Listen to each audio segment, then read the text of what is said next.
All right, so you guys want to talk about how you started? How you got together and stuff? Well, I think you have a little more insight because that was kind of a late bloomer. All right. It started off with me, Luke, and our original other guitar player. Luke was our singer. It started late 2011, and we got a full band going around early 2012. That's when Ryan joined in. We did our first official practice together with no drummer, and it went really well. We only had 2 songs together at that time, and then Ryan came in and he actually took over a huge part of the writing. You know, he would bring us all like these awesome songs, and he would record the guitar, the drums, the bass. He would do all of it. Send it to us and said, "Hey, you guys want to do this?" We said, "Yeah, we want to do that," and that's how it started. That's cool. Who's influenced your overall sound? I guess it would differ for every member. Yeah. Think so? We're a mixed basket of, like, I don't even know how to explain it. Yeah, none of us listen to what we sound like. Yeah. Really? So when I heard you guys, I think of Avenged Sevenfold. Oh, yeah. Thank you. Avenged Sevenfold. I mean, I do too, but I mean, my biggest influences go towards like Rush, Circus Survive, Yes, and like all these like geeky music nerd rock bands. And then like our singer Luke, he likes like Stone Temple Pilots, Brand New. Yeah. Our guitar player Rob likes real heavy metalcore shit. Then our drummer likes 311, Dave Matthews Band. Yeah, straight up. Oh. My head, but not 311's alright. I'll give him that. Dave Matthews Band's a little much for me. Yeah. What sort of difficulties did you guys face trying to break into the scene? Any yet? I mean, I guess the hardest part was when we, got hit with all these shows right after the album dropped. Yeah.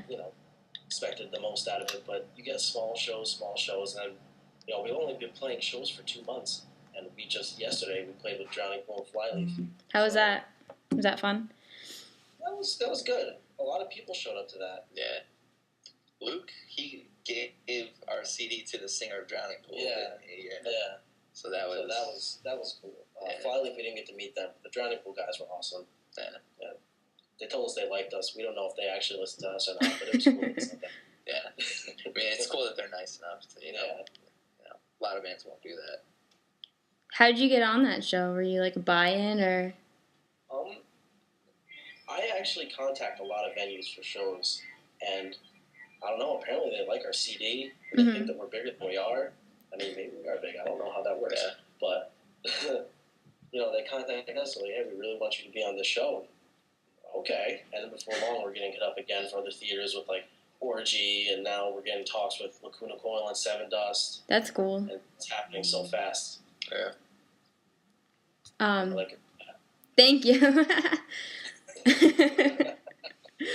I actually heard about you guys. This guy came in the store and he was like, "Oh, you heard of these guys?" Da da da. I'm like, "No," and he's like, "You gotta check him out." It was like this old guy with like, he looked like he was a mechanic or something. He's like kind of dirty. I'm like, "Yeah." Dirty mechanic guy. He's a dirty mechanic looking guy, and I'm like, "Oh sure, yeah, let me go check these guys out." I didn't, and then Luke came in the store the next day, wearing your guys' hat, and we got on the topic when he was giving me buybacks and work to do. Oh, yeah. Yeah. So cool.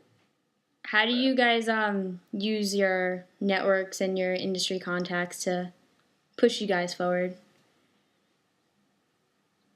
Yeah, you're the manager. I'm sorry. I got all these hard questions. Well, it's just a lot of talk to everybody and let everybody talk about you. And it's a lot of lying. Lying? To be perfectly honest, like, you have to be nice to people you don't want to be nice to. Yeah. A lot of these shows, we're treated like hobos. Yeah. They don't want to talk to us or, look at us, and they push us off. Pretty be much. as nice as possible so they let you play there again. Yeah. Because nobody likes a dick. No. Right. Yeah. Basically. So it's lying. Lying. Keep it that. The moral of the story is just lie through your teeth and it all works out. Let me see. What's your biggest accomplishment you guys have done so far? I don't know if you saw that. That was awesome. But anyway, biggest accomplishment. I would say just the fact that, we've only been together for a couple months, playing for a couple months, and we've played shows in, New York City.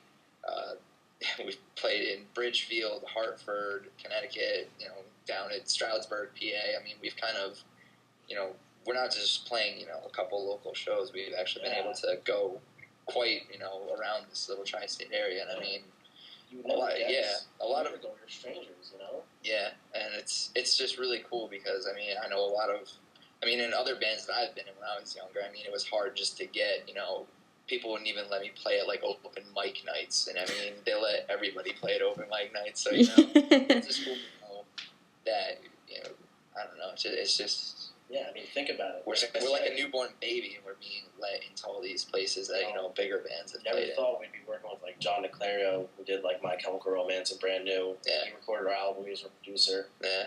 And then playing with these national acts. Yeah. And he even set up a good bassist, so I was like, ah! He said he had nice hair. But you didn't have hair. I don't have hair. So how does that feel that everything's happening so fast? Is it a good feeling, or you, like, slow down? No. Yeah. I don't want to slow down. Yeah, good pace. Yeah. Feels right. When people notice you. Yeah. Like, hey, that's you. I mean, you know me because I go into the store. That's different. Some people will just pass by and be like, I seen you somewhere. And I'm like, oh, God, I know. Just so famous. Watch out. Do you guys have, like, physical distribution of your... Like you said, you had physical albums only at shows? Yeah. Like, what do you mean, like merch? Yeah, like merch, like your album. You don't, like, sell it online. You just through iTunes? No, we have physical albums besides iTunes. Because we're on iTunes, but... Yeah. Yeah. We have physical albums. Yeah, we hustle them shits at shows to, like, it's going out of style, like straight Rick Ross status. We actually sold almost 300 of those. Yeah. Wow, that's crazy. Yeah. You should probably set up an online store. You'd sell more. Yeah, I mean, we're on Amazon, but Amazon has way better stuff. Like, I bought the entire Limp Bizkit discography for $4 on Amazon. So no one wants to buy us. Yeah. Well, I'm more of a physical CD kind of person, so, like, when I saw iTunes, I was like, but I got it anyway. You want a physical CD? Yeah. All right, we'll bring you one. Bring me one, yeah. She bought the one on iTunes. She, Yeah, give her, I'll I'll give it to her. Just give you a hard copy because you bought the CD already. I'll give you a sticker too. You could put it somewhere. I don't know. Okay. Please leave it there forever. Do you guys use, like, Bandcamp or SoundCloud at all?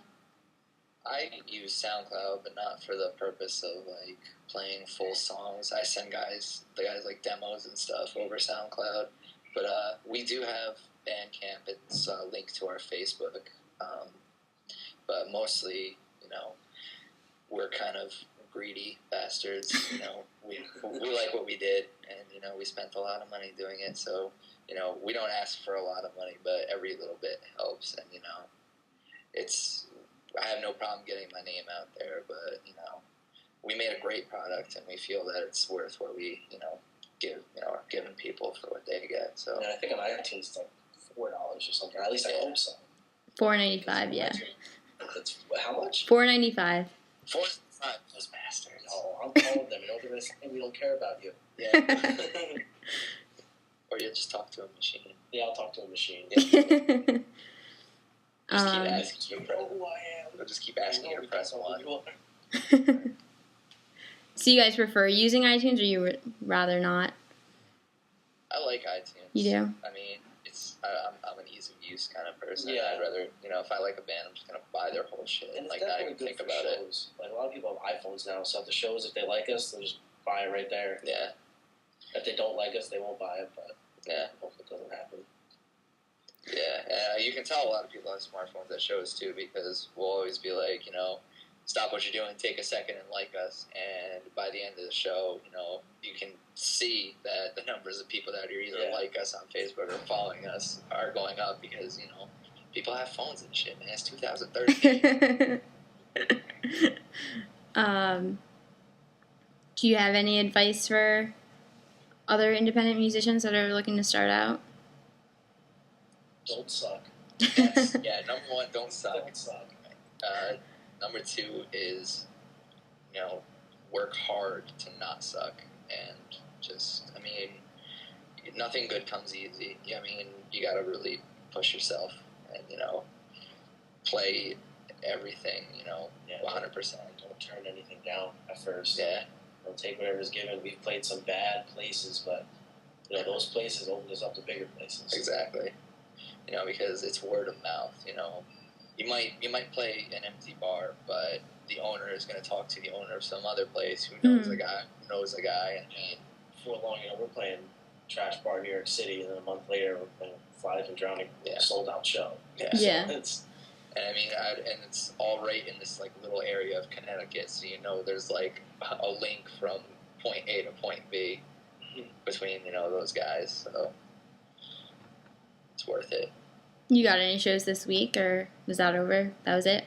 I think this week we have off, and then we have coming up, we have Orgy, Blue Monday. I think everybody knows. Yeah. Everybody knows that? I hope everybody knows. Everybody should know that. Yeah, that bit. Oh, yeah. And then we got the Loft in Poughkeepsie, Uh-huh. our first local show. Yeah. And following that, we're in talks for other ones. Just gotta negotiate.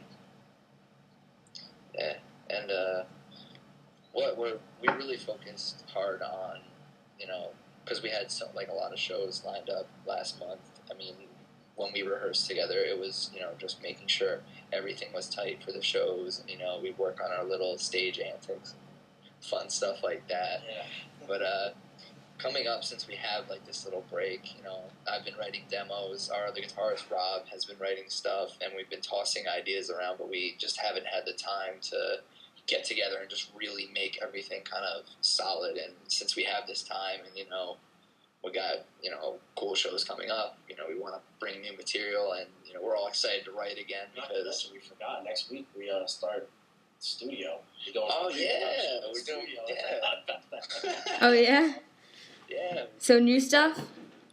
Yeah, it's we've been playing a lot of new material at our shows. We do 2 of the songs from the EP and then a bunch of new material in our set list usually. So we're going to be doing the pre-production demos of the whole band for the new stuff that we've been playing, because it's about time that's had a physical manifestation that isn't just us playing in a rehearsal studio and live, obviously. Where are you recording? At home recording, or are you going to somewhere big? Bigger? We're going to this small place for the pre-production. Yeah. And then, we'll get all that done. That's mainly for us, so we can see, okay, should we do something different here? Are we tight enough here? Mm-hmm. Yeah. Before we probably will go back to John Niclario, who did My Chemical Romance, just because he understood us. He understood our sound better than we did. Yeah. We went in there just like a hard rock metal band, and he kind of had all these crazy ideas that make us not so stock. Yeah.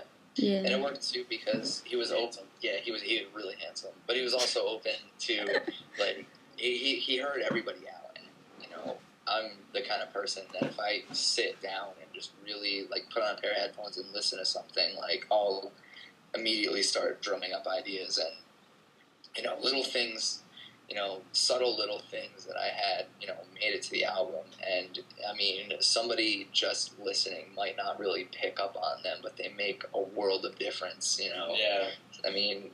In our first track, this is the best example I can give you. In the first track, during the verses, there's a little whisper underneath the vocals in the first. And without it, you wouldn't. It just sounds so different. It gives this ghastly kind of character to it, and it's just not it doesn't jump out at you, but it gives this great undertone. And that was something that John was really receptive to, and stuff like that you can do in a studio. And it's just all cool, and I'm a big nerd about stuff like that. So There's a Rush poster behind me. Yeah, I see it. That is like the testament. What are you gonna do? That's cool. I'm starting at Premiere next week, so it's exciting. Yep. So, would you guys rather remain independent, or would you rather get signed with a label? It all depends the offer. Yeah. You know, I mean, if a label's just going to use us for them to make money and us, do nothing, then no. Right. But if somebody wants to actually work with us and keep it on like an even sort of keel, then I'd love to be successful. Yeah. Yeah. Smaller labels are like the way to go. Either small labels or bands sticking straight independent. I mean, the small labels are the ones that are going to work with you and are going to say, let's work together, let's find you shows, let's get your name out there, not so much let's front you a whole mess of money, and if you don't pay it back, you're fucked for the rest of your life. Yeah. I did work for a small label before, and they were more about development and stuff like that, which is really cool. Yeah. And they're more genuinely interested in helping you out. It's Like more of a personal connection. They share your passions. Instead of the big ones with the 360 deals, ripping you off. Word. All right, I'm done. If you wanted to promote yourselves or whatever. I want to promote myself. Let's all promote each other, Nick. Okay. We're NoraStone. You can find us on Facebook, Twitter, and Instagram. It's all /NoraStone Band. Don't forget to check us out on iTunes and stay in touch for upcoming tour dates in your area. And FYE is awesome. Any musical purchase, it's right there. Oh, boy.